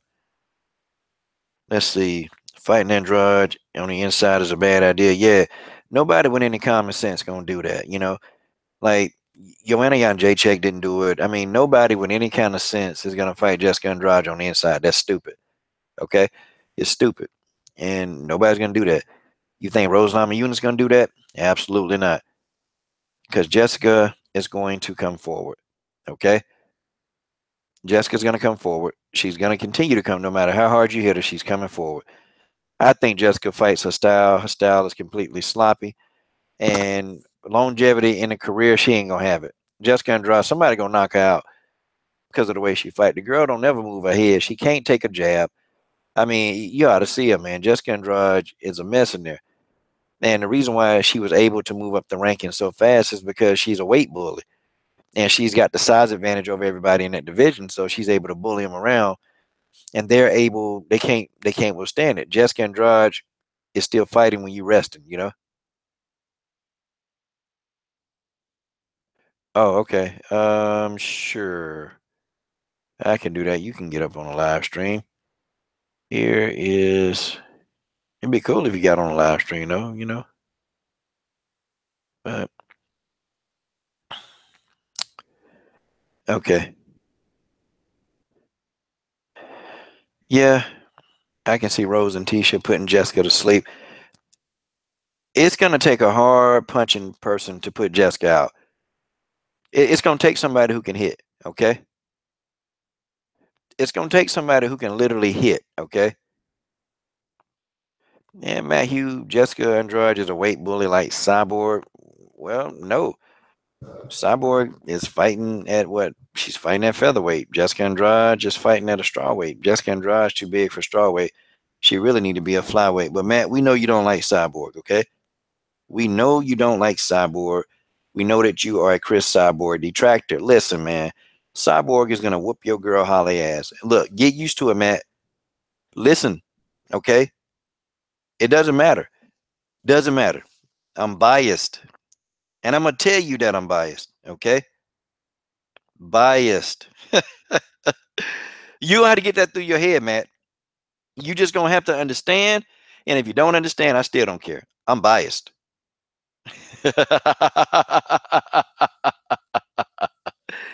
I know you don't like that. I know you don't like that. I know you don't like that. But the coach does. Oh yeah. You Matt, stop it, Matt. Matt, stop. You're not a Cyborg fan. D Style, that is correct. Joanna Jacek blamed her nutritionist for her fail. She sure did. Oh, she sure did. Wow. Yep, Joanna Jacek. She got beat up, man, and now she want to blame her nutritionist. Joanna Young excuse check. That's what somebody called it, excuse check. Rose is beatable, but who gonna do it? Tell me.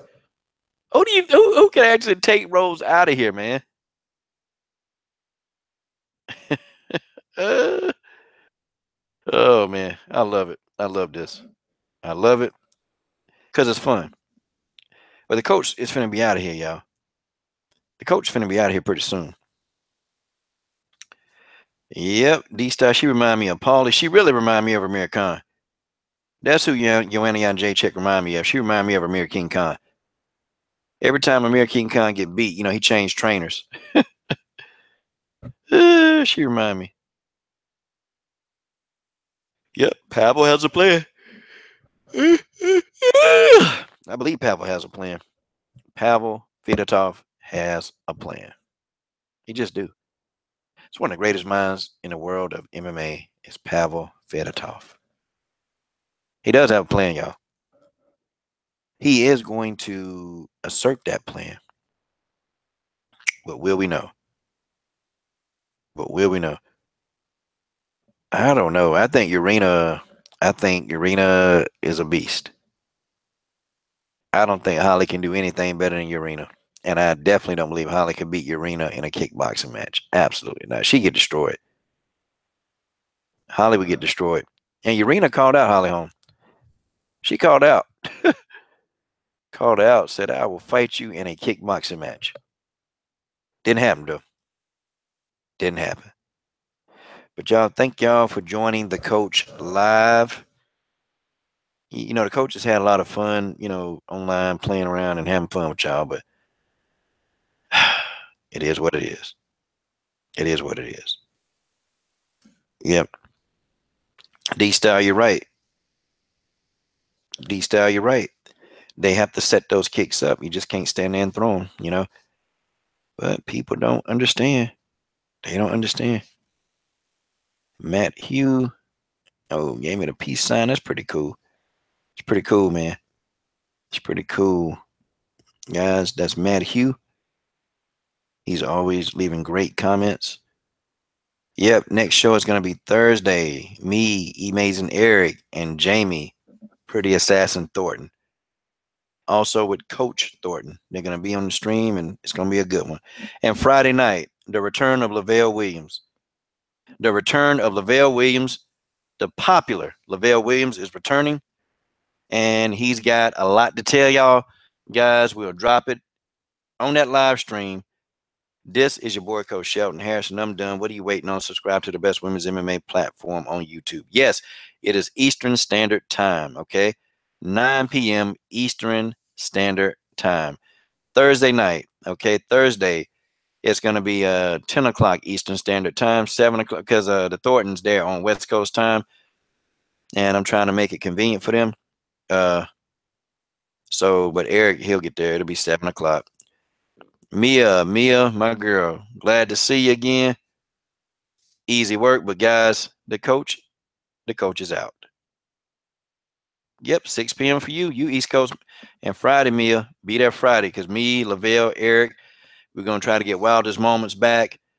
We might try to get Lakeisha on here, Lala. Hey, it's going to be, it's going to be some steam in that room. But we always put it down right.